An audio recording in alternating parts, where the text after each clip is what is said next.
Hello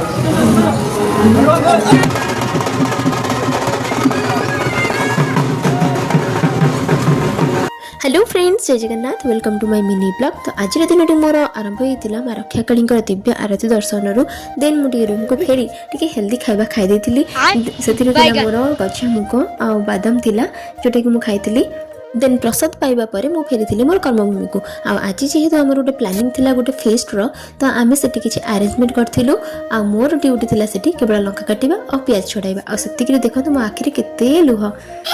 then आम T भात बन दी आ देखो ये आम सालाड होची कड़ाई रे कौन आपड़ी जब करते निश्चय कमेंट रे जनइबे। आ सब सरला पोछा पोछी चटाचटी दायित्वटा होची देन आम टी चिली पनीर कर देइथिलु।